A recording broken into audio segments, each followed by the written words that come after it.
Marinaro, the Sick Podcast. We are live. That's right. We are live on YouTube, on Facebook, and on Twitter. The Montreal Canadiens were in Vegas earlier today as they prepare to take on the Vegas Golden Knights. They're going to do that tomorrow afternoon at 4 p.m. Eastern Time. The Canadiens are going to look to make it 3 wins in a row. It's going to have to be with Samuel Montembeault. Was announced earlier today. Martin St. Louis telling members of the media it's going to be Montembeault that's going to face the Golden Knights tomorrow in Vegas, which means Jakub Dobeš is going to go on Saturday afternoon versus the Colorado Avalanche. We're going to talk about the Montreal Canadiens. It's a big night for the number one line, but Marc Dumont has some interesting stats for us. Marc Dumont of Montreal Hockey Now, who's going to join us at one point during the podcast in about 10-15 minutes or so.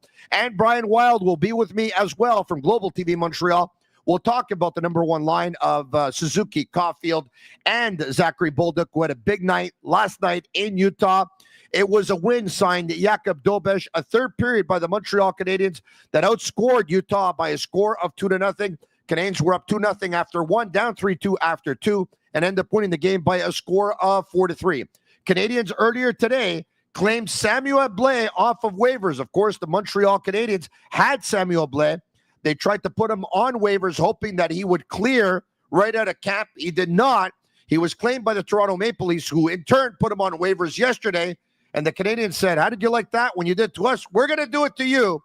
And Samuel Blais has been sent to the Laval Rocket, adding organizational depth. We're going to talk about this and so much more. It's the Sick Podcast. I'm Marinaro. Brian Wilde and Marc Dumont will be my guests tonight. I hope you're watching. This is going to be a dandy.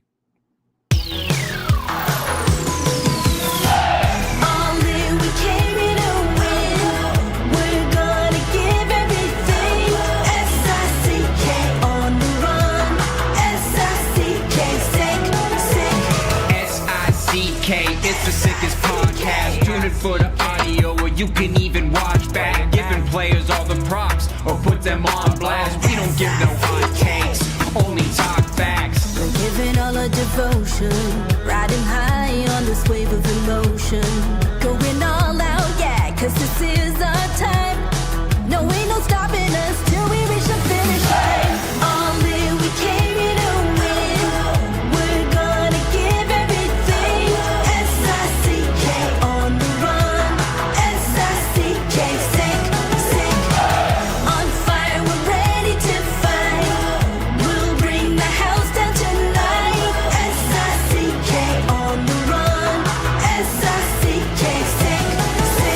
Play it on the car ride, play it when you lounge.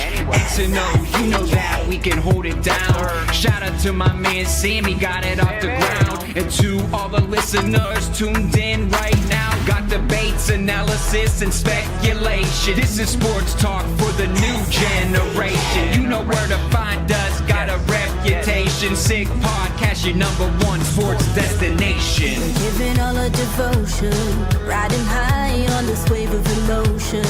Going all out, yeah, cause this is our time. No, ain't no stopping us till we reach the finish line. All in, we came here to win.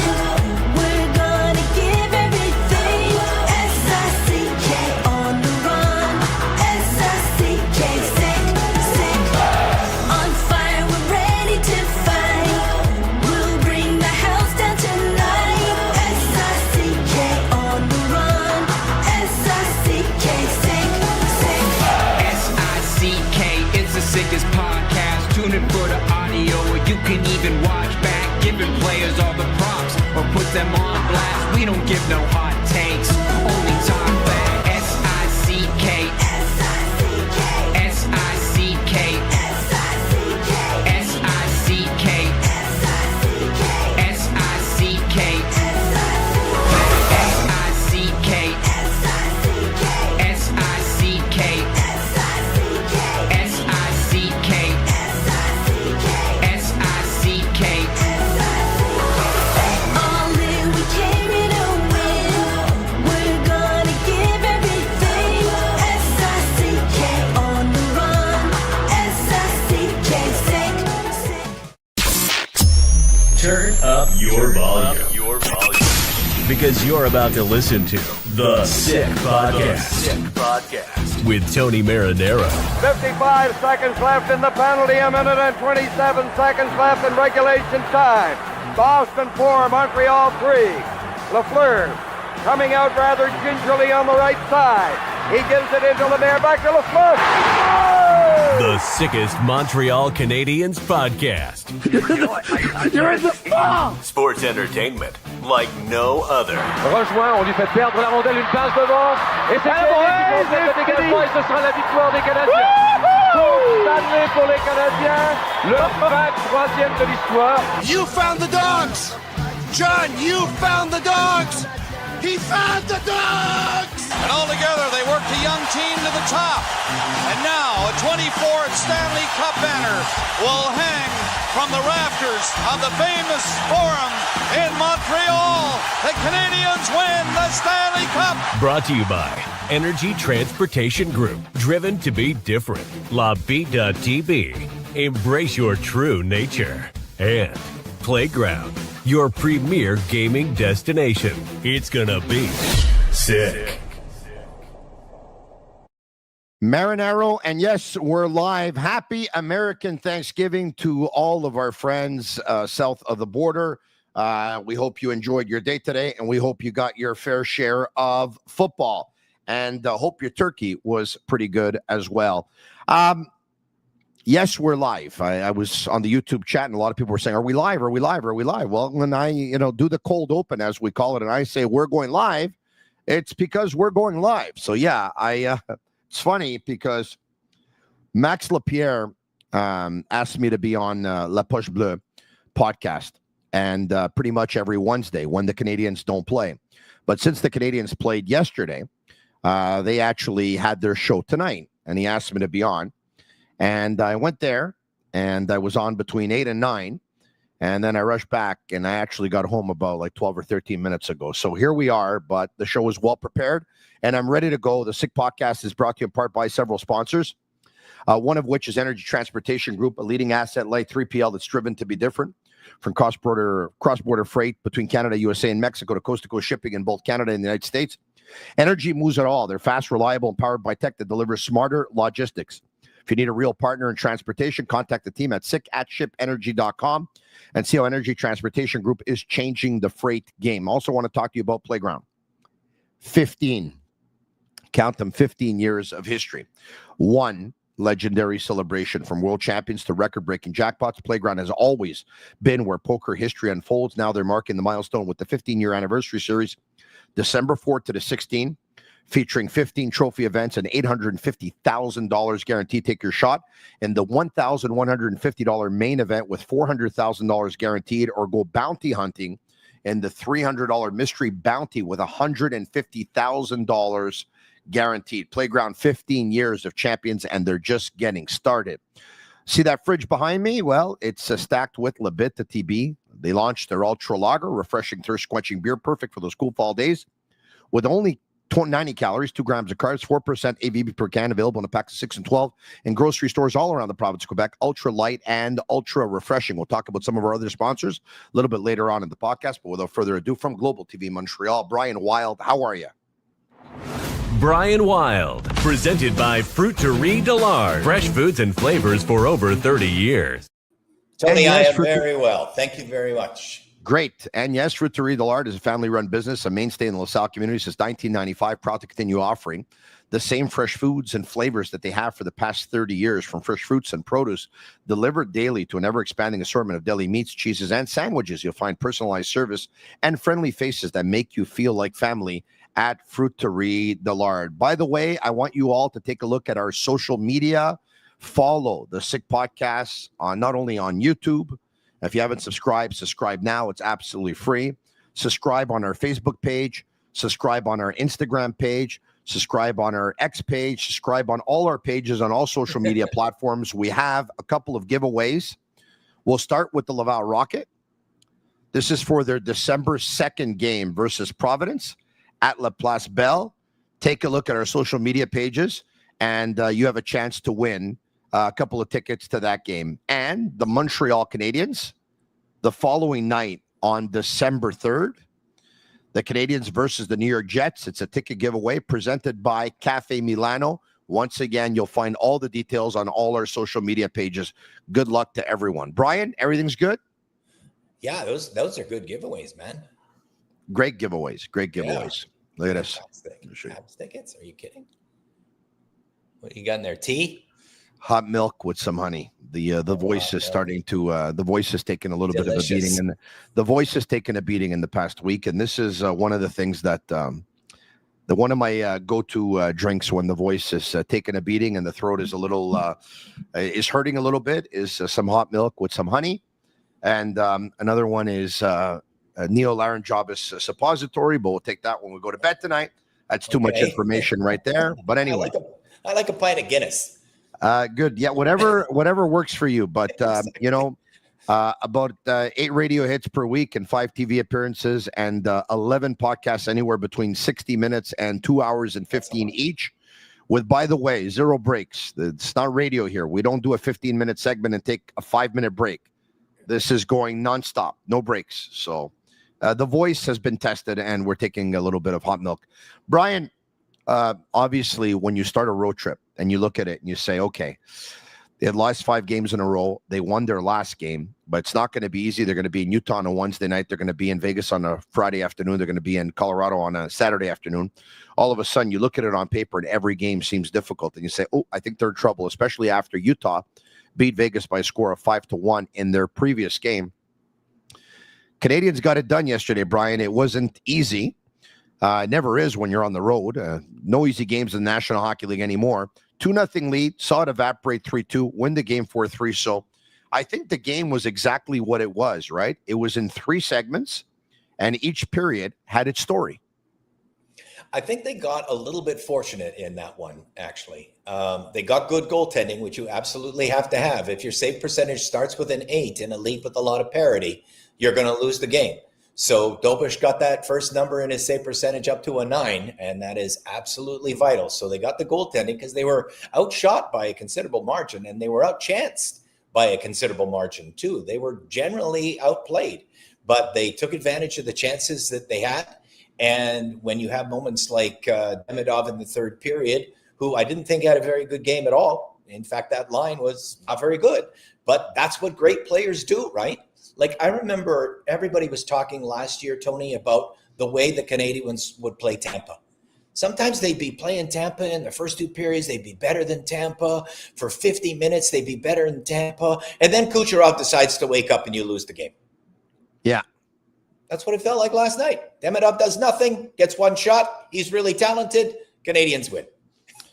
Yeah, you know what? The Canadians last night, it resembled the recipe of the first 4 weeks of the season in the month of October. It was the Suzuki line was going because Suzuki was going and everyone followed.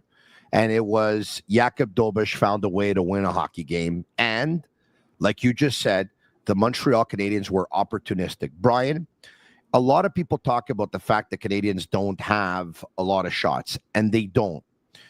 I'm actually going to make an argument, I don't know if it's fact or fiction, that of all the teams in the National Hockey League, the Canadians are one of those teams, and not the only team, but one of those teams that actually can afford to have a little bit less shots than others, or it's not as bad when they have less shots. Why?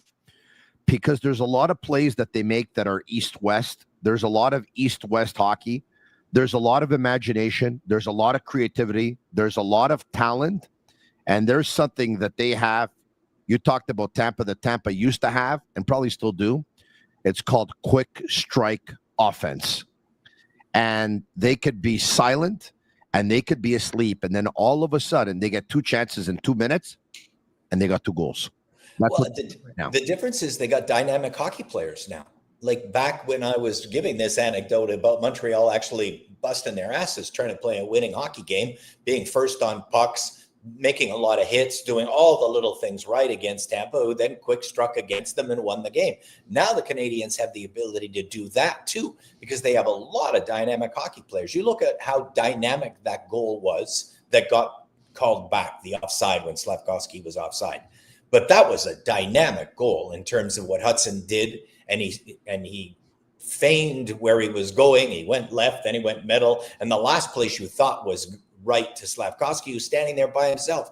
That dynamic hockey changes everything. Like, again, another dynamic moment is the 3-on-2. It's just a basic 3-on-2. Most of the time, it doesn't result in a goal. But Bolduc did what Bolduc's supposed to do. He headed straight to the net, takes the defense with him. Now, instead of a 3-on-2 or a 2-on-1, and then two dynamic hockey players do what they do. Caufield with a sweet-looking pass, even though he kind of lost the puck, he still put it on the tape of Suzuki, who, with dynamic hockey, one touch, boom, it's in the net. That's what skilled hockey players can do. And Suzuki and Caufield and Hudson and Demidov are upper echelon players who quick strike. I agree with you. Yeah, it was quick strike. And you know what? I also thought, you said they were lucky to win that game. I don't know if they were lucky to win that game, but I'm going to put it this way. They had luck on their side last night. And I can give you so many examples. The Suzuki's first goal, Bolduc gives the puck away in the defensive zone to JJ Peterka. Right. If Peterka controls that, he probably, and he gets it's a good scoring chance. Who knows? Maybe he scores. So now you have one goal for Utah and one less goal for the Montreal Canadiens. Instead, it goes off his right skate. It goes directly back to Bolduc, who takes off on a 3-on-2. Bolduc to Caufield, Caufield to Suzuki. He scores. Nick Suzuki's second goal of the game. Bolduc hits the crossbar. Where does the puck go? Yeah. Directly on Suzuki's stick. Yeah. And he scores. The game-winning goal, Noah Dobson clears it into the offensive zone. It goes off of Nate Schmidt's skate. Where does it go? Directly to Demidov. And yes, he does a great play by tucking it in, a little bit of a toe drag, and wires a wrist shot. But they got the bounces last night, Brian. Yeah, absolutely. And they got the goaltending, and they haven't had that much. And you can just see what it means. Like, we were talking last week when I was with you on the Friday afternoon about how bad the defense was. And I was arguing with you that the defense, however, in that game, it was bad at the very end because they had to chase the result. And so they started to take too many chances. It was more about how bad the goaltending was. When you look at the high danger chances, most of the nights, they're pretty successful. They're not as successful now that they've broken up that top line. I think that's a mistake. I know Mark's on. I read his article. I imagine we're going to talk about that in depth, and I really love what he said in it. And the second line got caved in last night. I didn't check after the third period, but after the second period, Tony, they were running 22% in Corsi, that line, the second line. And the previous night, Slafkovsky was on fire. So they've been kind of inconsistent. Yeah. So we'll see where we go from here. But I think right now with the injuries, Tony, it could be a little bit of a tough go because you can just see that they're relying on a lot of young players right now, you know. Texier's got to get in the lineup, down a little bit veterans, I think. And you can see the minutes, too, what they think of the young players. I think Jared had, Davidson at 6. Engstrom in his first game at 10.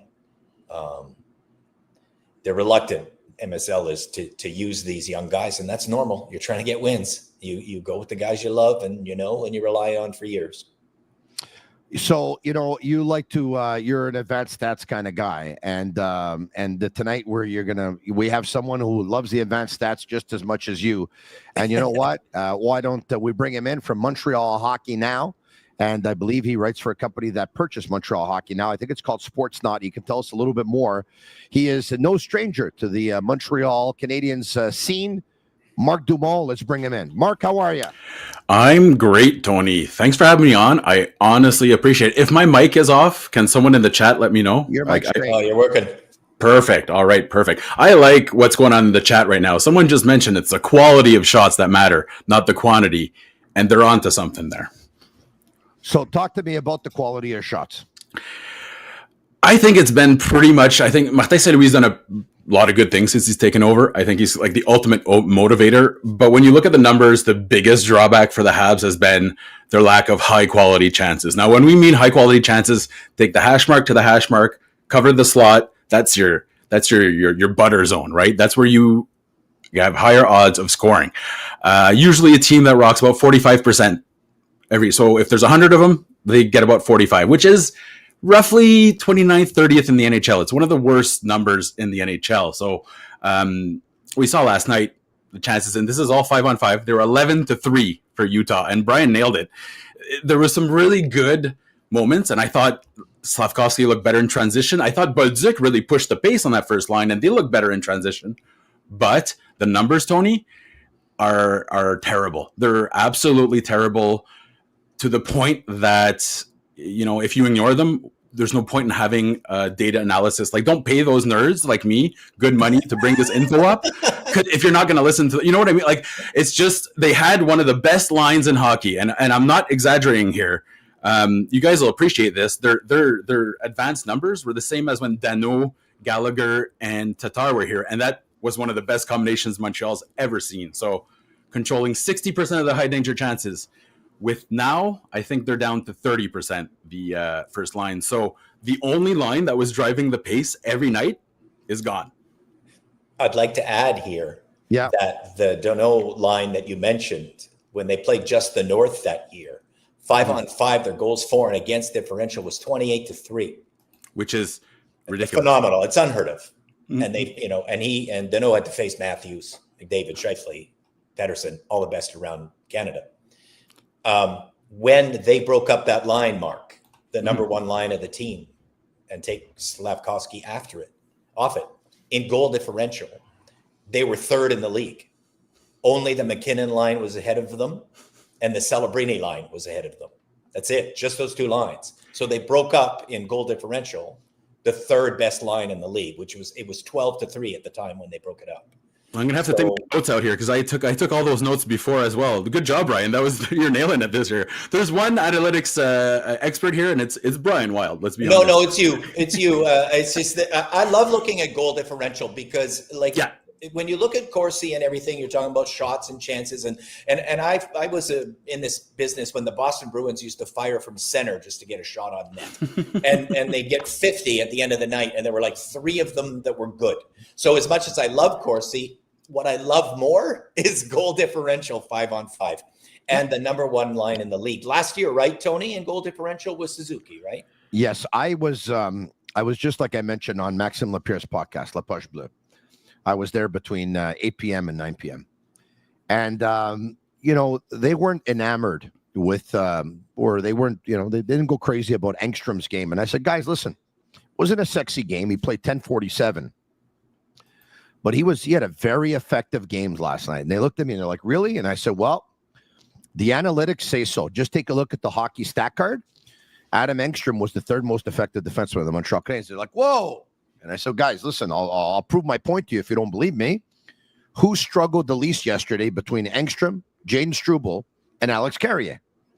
And they said, well, yeah, but the problem that they have with analytics, and I understand their point, is that they think it's all relative. So, for example, they said, if you're going to take a look at analytics for Nick Suzuki takes offensive zone draws.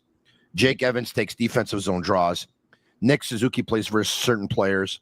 Jake Evans plays versus certain players. Suzuki plays with certain players. Evans plays with other players. So they don't read too much into the analytics because they don't believe you're comparing apples with apples at that point. They believe it's apples and oranges. And I said, well, it all depends on how you want to look at it. But when I look at Jake Evans, for example, and I take a look at his advanced stats, what I like to do is take a look at third-line centermen or other fourth-line centermen in the league and take a look at their advanced stats, and I like to compare those guys with each other, right? And they're like, yeah, but, Evans is playing versus teams in the East, and he's in the Eastern Conference, and the other ones are playing more versus teams in the West. So, listen, that's their point. But I said, guys, look at hockey stat card, for example, right? And analytics aren't the be-all, end-all, and I get that. And a lot of people will say that the eye test is number one, and the analytics just will either reinforce your point or will serve as extra information. But there are some stats, guys, that don't lie. Like, for example, the hockey stat card that shows the individual offense and the individual defense and the production, the play driving. It nailed Carrier last night, right? Alexandre Carrier had a rough game. Perfect. So, for example, who was the Canadiens' best defenseman last night without looking at the stat card? It was Lane Hudson. He was on the other side of the street last night, right? The hockey stat card shows you that. Who were the 3 Montreal best Canadiens forwards last night? It was Bolduc, Suzuki, and Caufield. Yeah. The stat card shows you that. Who was the Canadiens' second best defenseman last night? It was Matheson, without looking at the sheet. The stat card shows you that. So I think the stat cards for this, I think it's pretty accurate, guys. It depends, right? At night to night, I actually absolutely agree with him. It's not the end all be all. To me, if you're going to look at numbers, you have to have the footage. It goes hand in hand, right? You can't have one without the other. Explain me the what and the why. I need the how in there somewhere. But I think what it does give us a really good idea of is the odds of it repeating in the future, right? And right now, when you were speaking to open the show, when you're talking about the Habs taking advantage of their shots, yes, they're surviving on pure skill. Suzuki, for example, is just dragging them to the playoffs, maybe again. But that is not sustainable. You know what I mean? Like if the Canadiens, again, it was probably their best game last night with Bolduc, and I think you also have to allow for time for chemistry.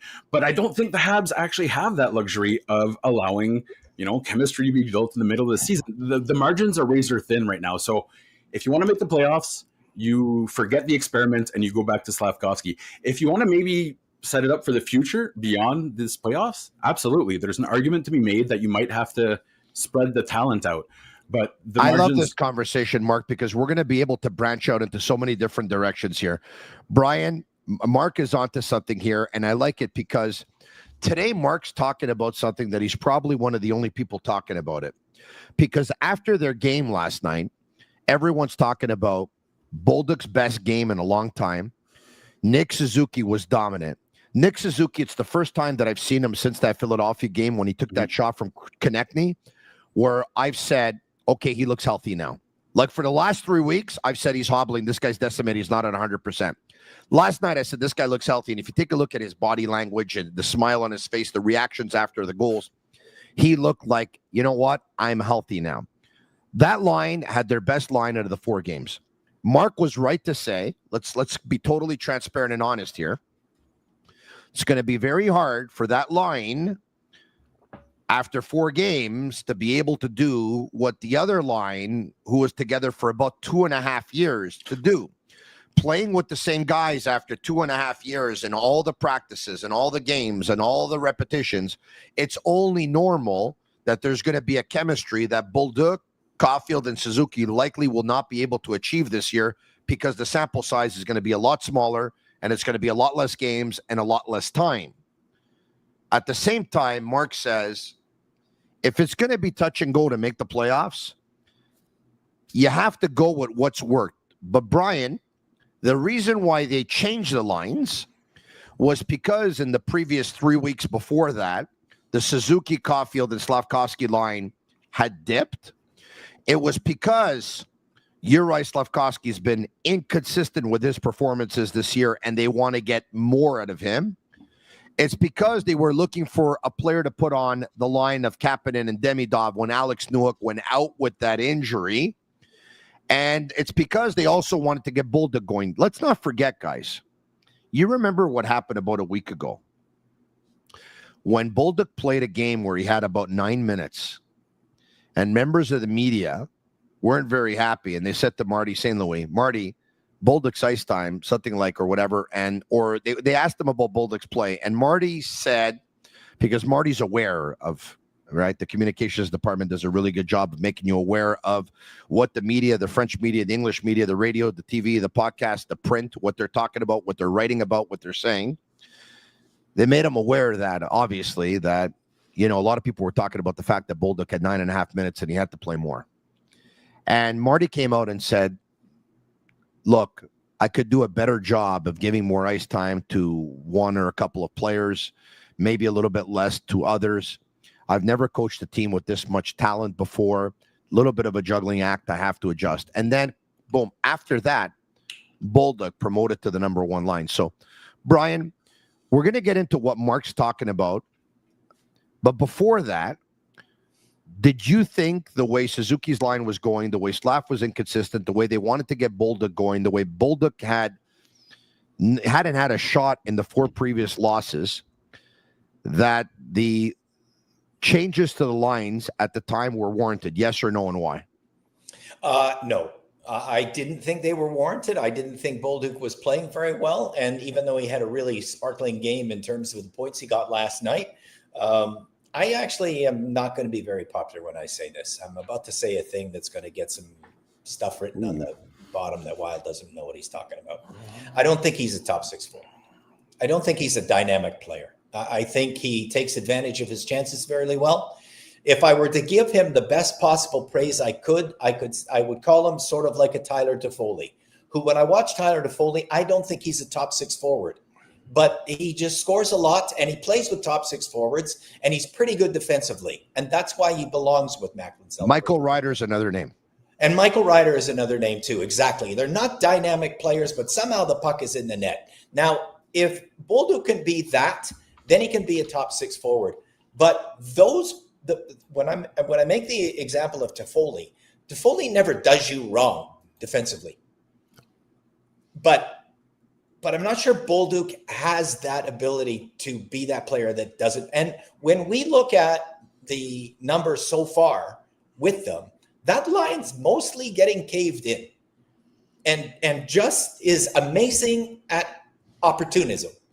And that's why everybody is under the impression it's going swimmingly well. But like Mark, I don't actually believe it's going swimmingly well.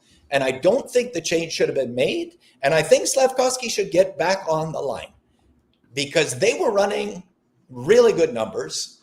They were dominating the games and they had a 12-3 5-on-5 goal differential, which is massive in a quarter of a season. That's 1980. That's 36 plus over the course of a year. No, it wasn't even 21 games they got. It was 17. It's about 42 plus. And what was it last year when they were the best in the league? It was around 33-ish, right? So, I mean, it's just a tremendous line when they're together. And I know they dipped, and you said they dipped, and you were right. But you know why they dipped? I think they dipped because Suzuki took a shot off his ankle.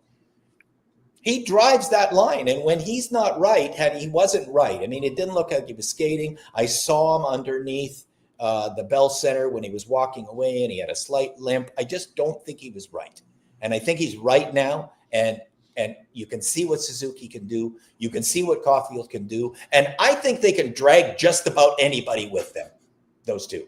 I think they could drag me when I was younger. That's how good they are. Well, no, I exaggerated. They could have never dragged me, but they could have dragged a lot of players. Now, Brian, when you said Bolduc's not a top 6, yes, not a top 6, in your opinion, will never be a top 6 or just not a top 6 right now? Oh, I can't say to that. He's a very young man still, right? I mean, this is a young player. That was a coup of a trade. Like, I'm not dumping on the guy overall. It was an amazing trade. He got 19 goals last year. He's pretty much on pace for the exact same total this year, even though people say he's struggling.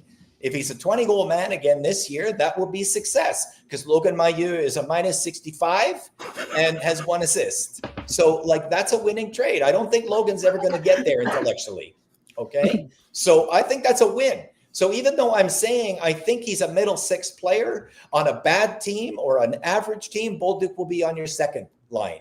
But if the Montreal Canadiens want to win a Stanley Cup, he's not in your top 6. So when I say I don't think he's a top 6, the point I'm making is if they're going to win a cup, he's not in the top 6. Marc Dumont, Bolduc a top 6? First of all, shout out to Bonavista, Newfoundland. Michael Ryder was a top 6 player. Back-to-back 30-goal seasons plus 35 goals. Come on. I think stylistically, the biggest issue right now is stylistically, he doesn't match with what you have in the top 6. You have a guy, Bolduk's very much a Anderson-style player, right? North-south.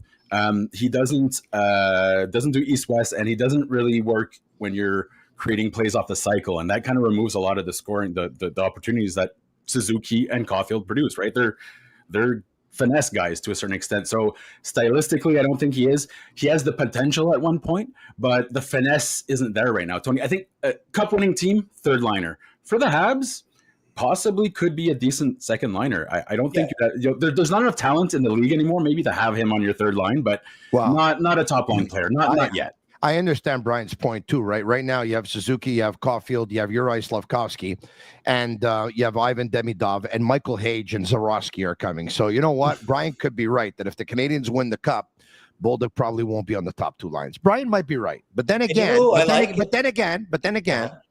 We've seen in the history of hockey, Alex Burrows play with the Sedin brothers and Pascal Dupree and Max Talbot play with Sidney Crosby. We've seen that. And Oleg Petrov and Brian Savage play with Saku Koivu. Yeah, good top lines. Absolutely. Yeah, I mean, there are always, that type of player that finds a role and becomes the exception to the rule for sure, because of sometimes chemistry. But when I say that, I want everybody to understand, I'm not talking about if the Canadians are a bad hockey team. He's definitely a top six if they're a bad hockey team, but they aspire to greatness. And when that greatness happens, I see if anybody's going to push him off the top six, it's going to be Alex Newhook. And if I actually feel that if Slafkovsky is not to be on the first line and you want to take them away, I feel like Alex Newhook could be an amazing player with Caufield and Suzuki. With the speed that he brings to the game, I think he thinks the game fast, and his shot is really great.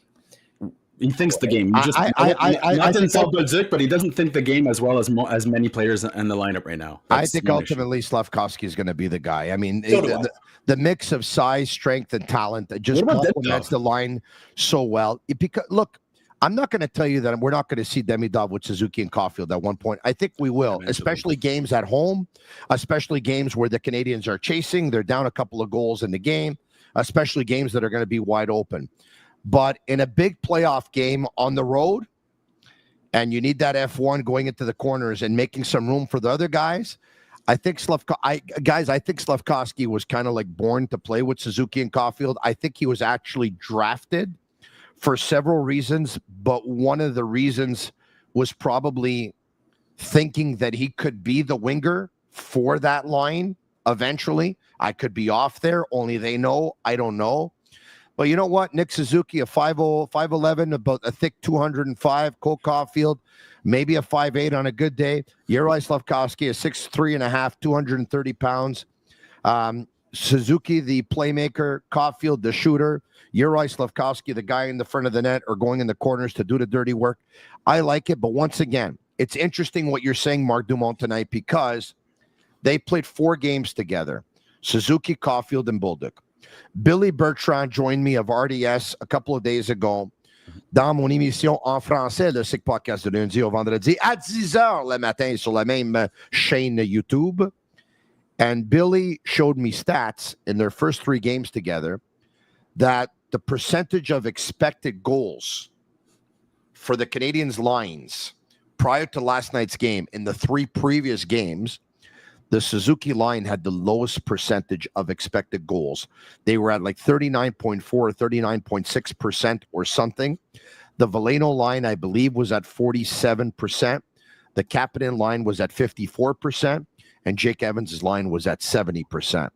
But last night, they had a good game, and everyone's talking about it.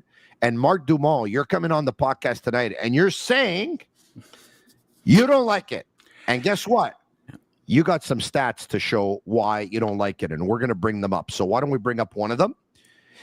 And I'll give you the honors of explaining it. I think it says it here, but Mark, this is your work. Go ahead. Yeah, okay. So these, the numbers, they're actually quite simple, but it's a lot like the stats we've always looked like. When you say Corsi, it's shots. It's just shot share, right? So coming into the game, or before the change, that line was controlling 60% of the shots, Tony, 60%. And this is the Canadians. They don't control a lot of the shots. That's why it's so important that they're dominant, is because the Habs really do lag behind in a lot of these numbers.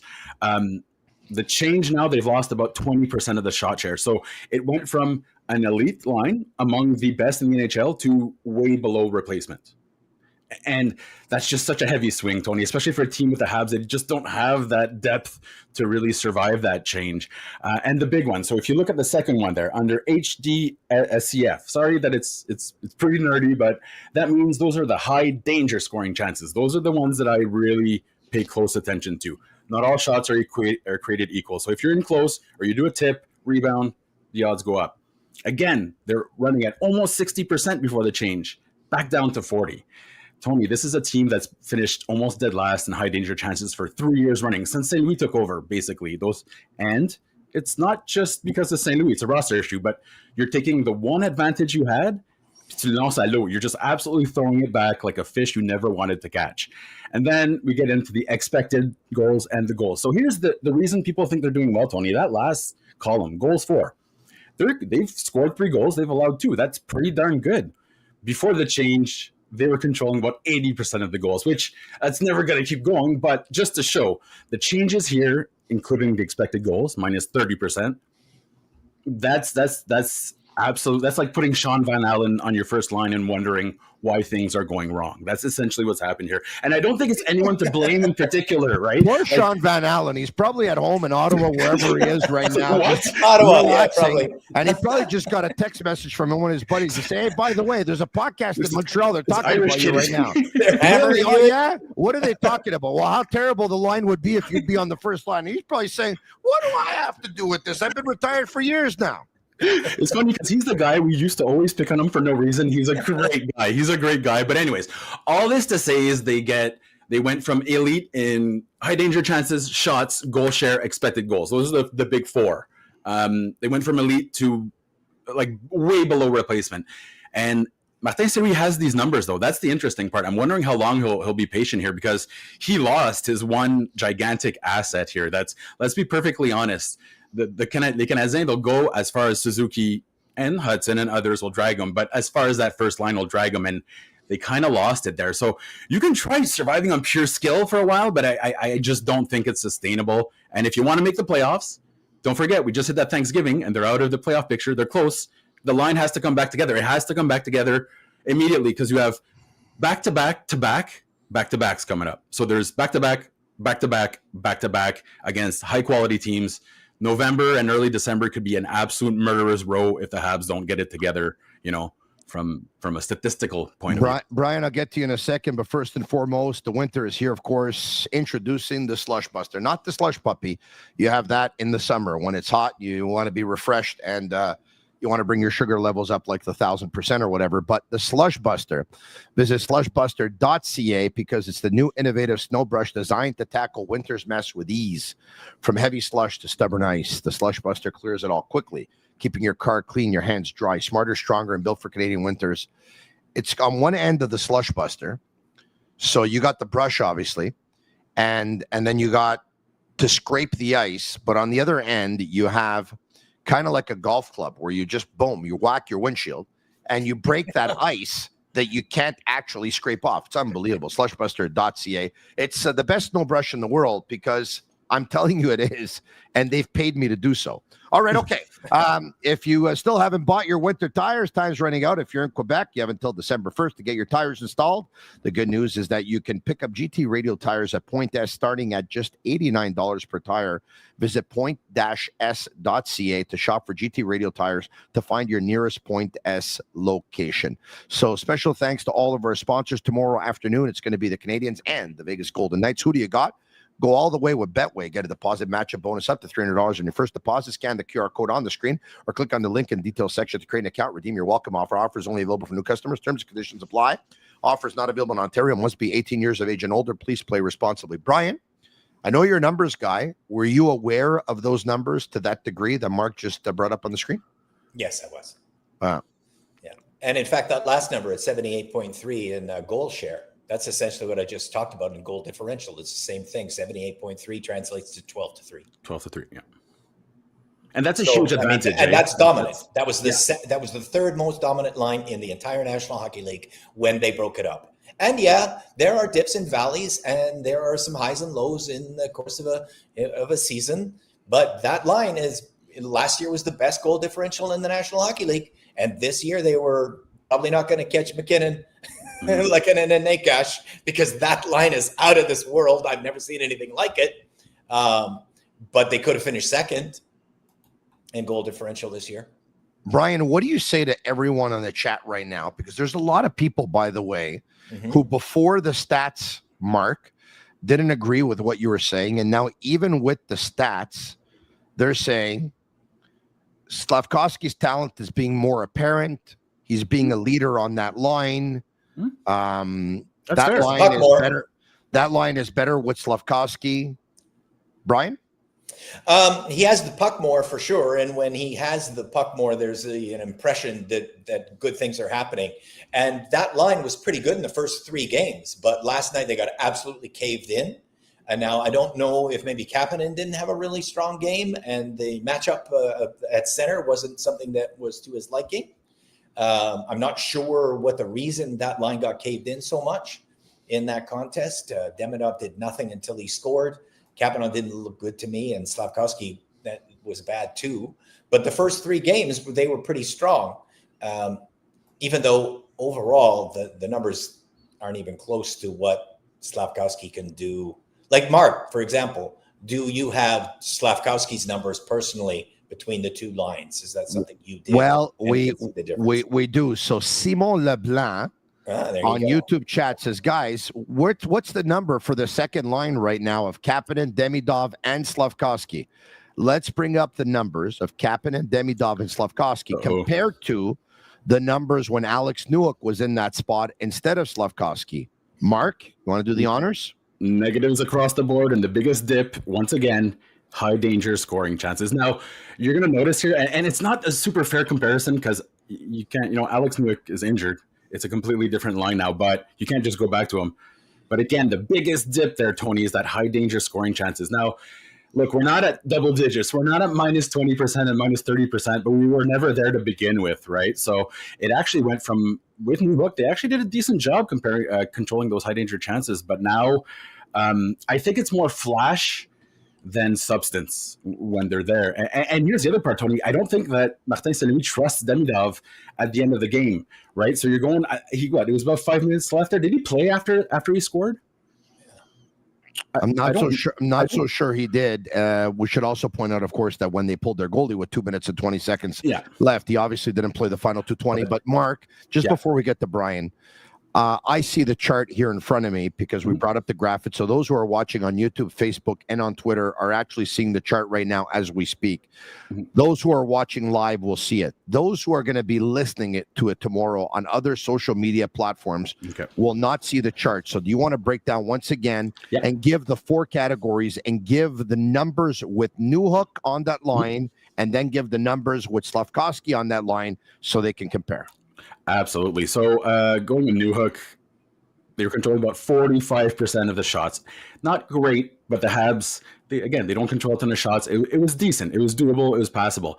With Slafkovsky, they've dropped to 36%, which, again, is below replacement. It's not even replacement. It's below replacement.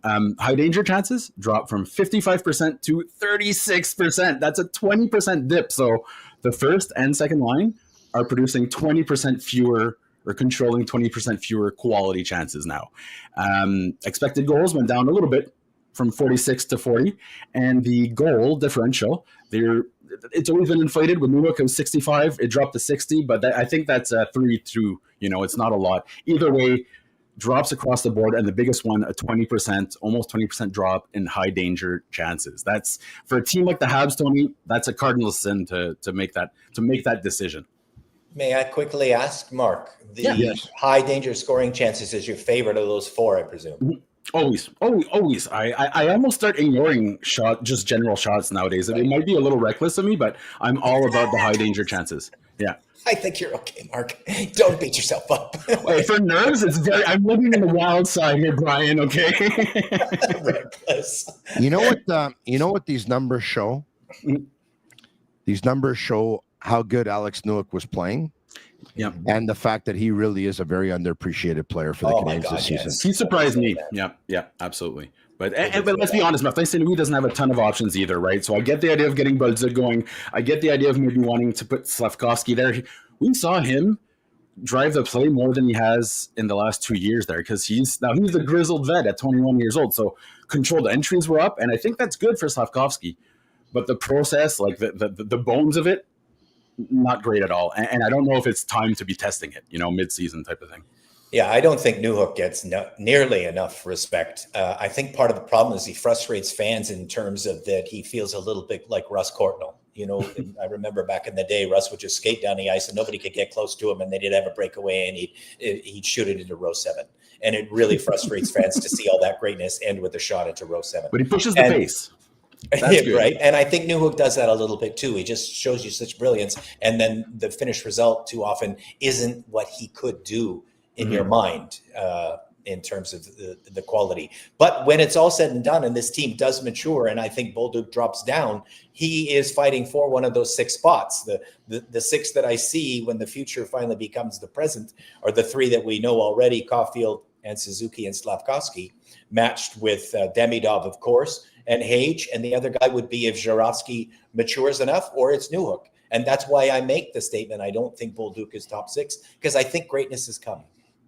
Guys, what did you think of Adam Engstrom's first NHL game? I'll let you start, Mark, because I don't have a lot to say. I barely noticed him, to be honest. I thought it was good and defenseman. That's fine for first game. I agree, Brian. For first game puck moving defenseman, I thought he had the ultimate rookie nerves on his first shift. He got rid of that puck like it was a hot potato right away. But once he settled down, I thought he was fine, just fine. And for a puck moving defenseman who he can't produce on the third pairing. Let's be honest. Long term, you don't want a guy like Engstrom on your third pairing. I get why he was there, control the minutes, but I thought he was just okay, and that's just okay for Engstrom. Guys, it appears like Alex Texier is going to play tomorrow. And if he is, I would probably think it's going to be in favor of Jared Davidson. Your thoughts? It's not official once again, but if Texier is in, guys, can we agree that it'll probably be Jared Davidson, who had the least amount of ice time last night, that'll be out? Yeah, I think we can agree. When you only decide to put a guy out for 5 minutes, you're basically already deciding what you think of him in that moment. And when you can replace him with a veteran, you make that decision. And I think that Martin St. Louis overall, when he coaches right now, I don't want to call it a problem, but he's obviously showing that he leans to veterans. And even though the veterans on this team are 26 and 22, but you know what I mean? Not exactly a bunch of 33-year-olds on the Canadians, but he still likes to lean on a 26-year-old Suzuki, a 22-year-old Caufield. And he likes to lean even on Jake Evans a lot too, in situations where I feel sometimes Jake is overmatched, but he feels comfortable. And that's why they make decisions like that. They're comfortable. And he can't get comfortable with Demidov defensively. He can't get comfortable with Jack-Eye defensively at the end of the game.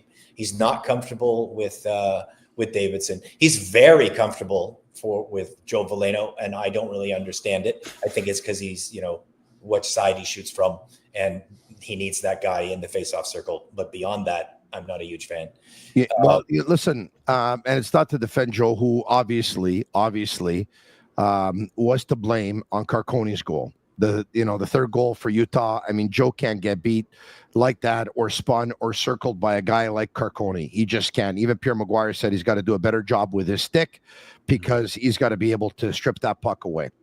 But he's in the coach's favor. Well, having said that, Joe Veleno had 3 hits in the hockey game last night, and Joe Veleno had the best face-off percentage of any Montreal Canadiens player yesterday. First time I've seen him take 11 draws. First time I've seen him go 7-4 and win the most draws of any player in the Canadiens. And Tony, the media is not a big Joe Veleno fan, but they don't make the lineup and they don't do the ice time. The head coach likes them overall. Loves them. You know what I mean? Like, he does not have a problem at all with Joe Veleno. Like, look at the ice. The coach tells you with ice time who they like. It's, you know what I mean? There's no better way ever to learn what a coach thinks. You don't have to ask him and hope he's honest with you. Just see who he puts on the ice. And he puts Joe out there. And in big moments, too. End of game moments. Yeah, with 5 seconds left in the hockey game last night. Absolutely. And he was on with 45 left the other night. He was on with 45 left in a tight game. He's on in big moments. That's when his faceoffs actually come through. But the idea to me to keep him on there because he wins 51%. That's what, one extra win per 100 faceoffs. And now here's the thing: Alexandre Tessier is not great on faceoffs either. Like, I know we talked about him being a center. Yes, left-handed, so he can take those draws. He's not a center. He's not a center. He runs about 30% in his career as a center. And So Martin St. Louis loves his face-off guys. So I don't see Veleno getting pushed out by Tessier, but I would personally try to. I'm not as big on face-offs as he is, except for when you have that 5 seconds left. Sure, you go with the numbers, but if you're winning faceoffs and losing the puck battles, it doesn't really matter, does it? Yeah, but I think what happens too is Marty's a big fan at the late of the game up one of having two guys out there. Yeah. So like if one gets booted out, which is so common because these linesmen refuse sometimes to just drop the puck, you got a second dude in there you can bring in, and that beats Cole Caufield going in there, for example, who's going to give you 11% as a faceoff win percentage. So that's a moment that you need Joe out there if Nick gets kicked out. So. Same thing with Texier here. He'll come in. He'll be the second guy for the first guy if he gets kicked out, and that's okay. What do you think of? Go ahead. What do you think of Engstrom's first game? Me? Yeah. Well, I thought he was pretty strong. I mean, like I didn't see any mistakes. I somehow his defense partner had one of the worst games I've ever seen him play. Right, and had a -2, and he's now like second worst plus minus on the team. Though that's a bit, obviously an archaic stat. It's still Alex Carrier, by the way, who's Carrier. Carrier is trending on Twitter, and I had to check. I don't know if it's Carrier, something else, but it's like a carrier pigeon. Yeah, or it could be Alex Carrier, but it's trending on Twitter. But yeah, he had a tough night last night. But yeah, Mark, hockey stat card shows that Adam Engstrom had a pretty good game. Yeah, and it's a great point by Tony. By Brian. I would actually go further and say Alexandre Carrier's had a rough season, actually. I feel like he's actually pushing the pace a little bit, trying to be a little bit more than he really is.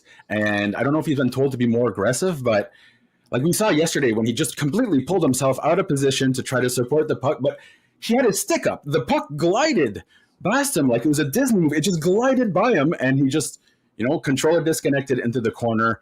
So given that he, that he was playing with a rough defensive partner, yeah, I think Engstrom looked pretty darn good. But to make damage, Tony, he's going to have to play in the top four. Engstrom needs quality forwards and quality partners to really make him flourish.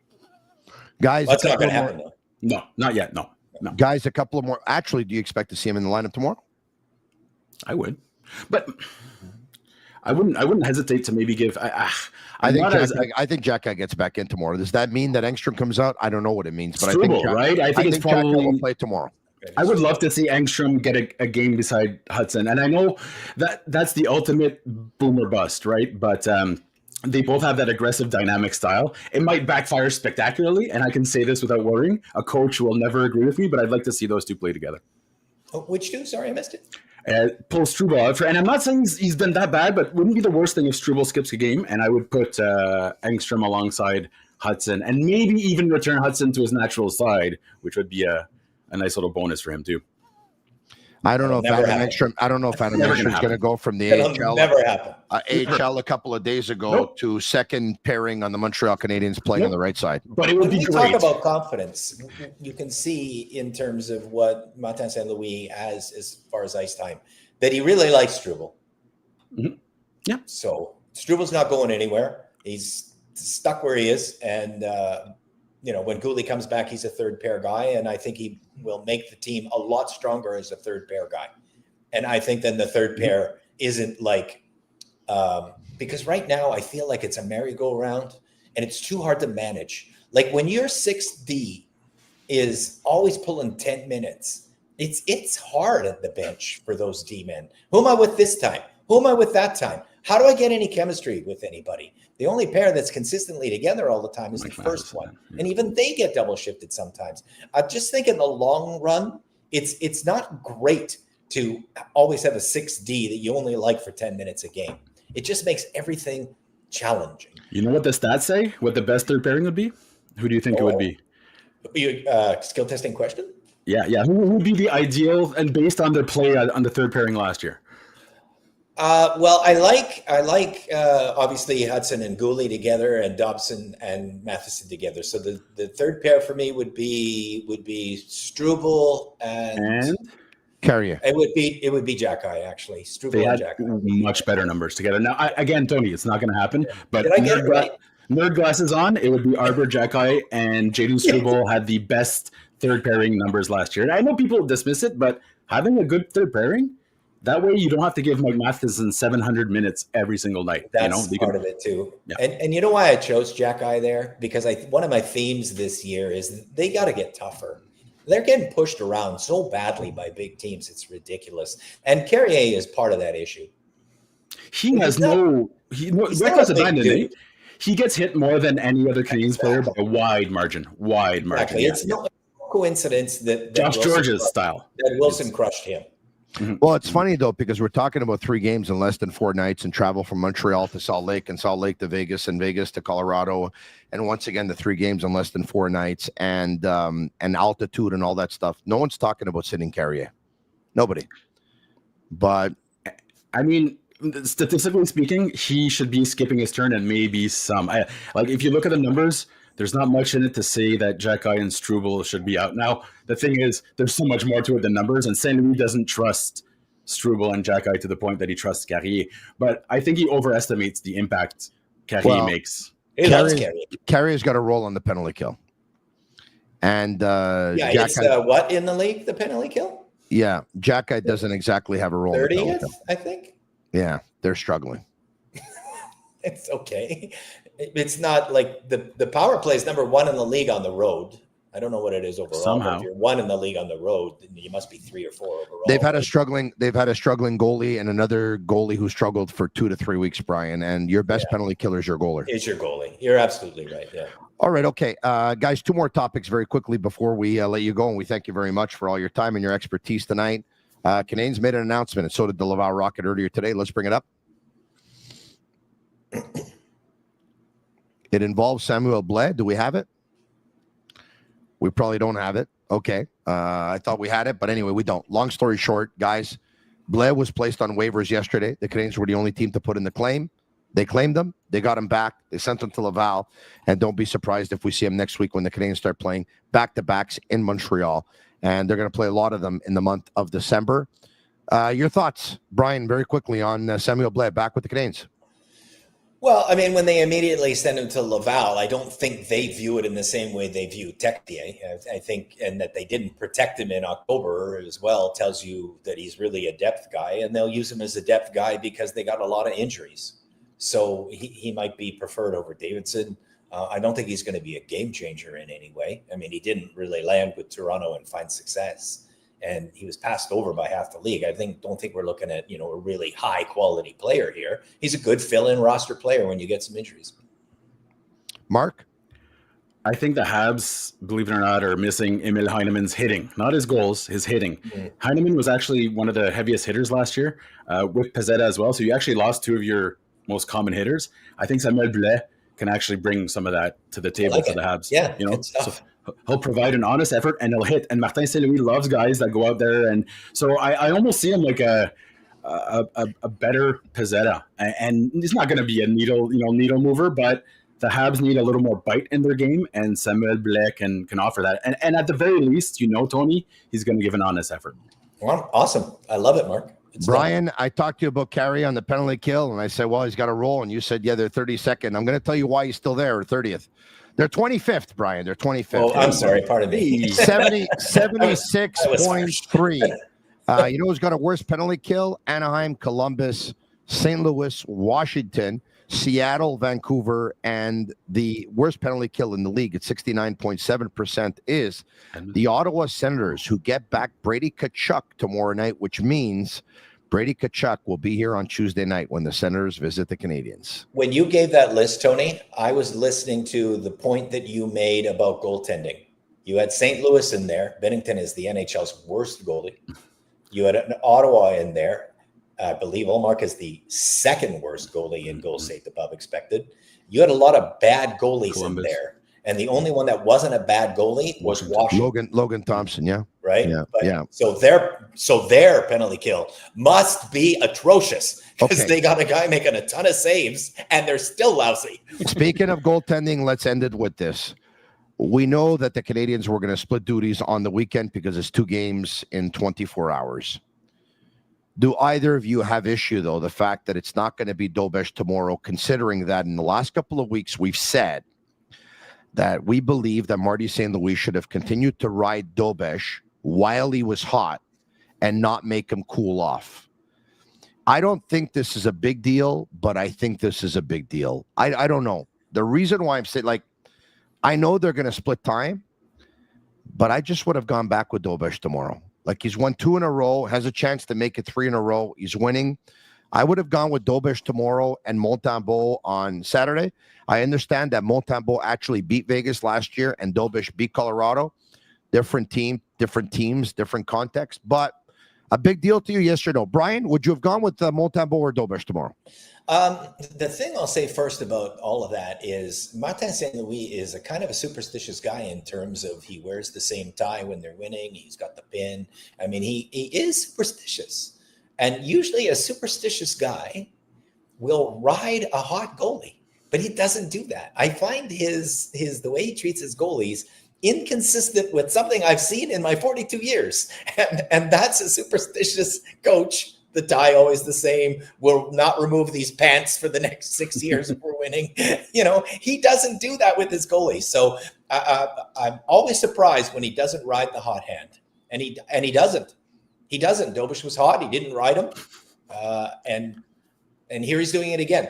Like, not to say that Dobeš is phenomenal, but he has put in 2 numbers above that start with a 9.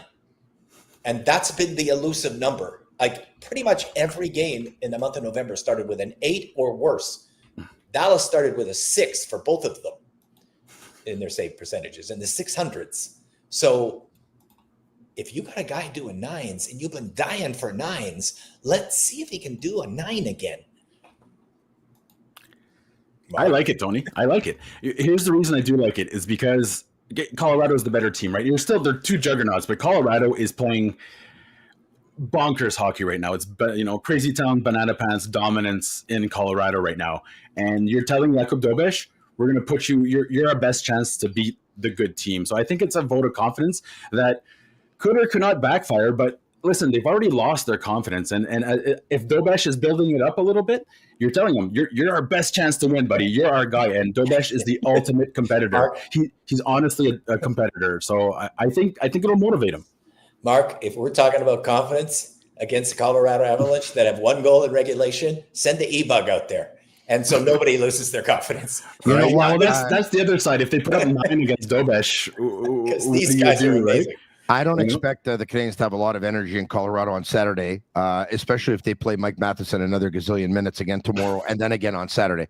Mm-hmm. Having said that, the good news for the Canadiens is that the Colorado Avalanche, they themselves also play tomorrow as well. So once again, it's the Montreal Canadiens who visit the Vegas Golden Knights on Friday at 4 p.m. Eastern time, and then they visit the Colorado Avalanche on Saturday at 3 p.m. Eastern time. Montembeault gets the start in Vegas, and Dobeš will get the start in Colorado, where the Colorado Avalanche guys will be wearing the Quebec Nordiques jerseys. I hate that. They're not against the Canadiens? Yes. It's a nice jersey, but man, jeez, do you have to step on the soul of every old Quebec fan just to get that squeeze that little nostalgia out? Man, I feel bad for the Nordique fans at this point. You know who was a Nordiques fan? Samuel Montembeault and his family were Quebec no. Nordiques fans.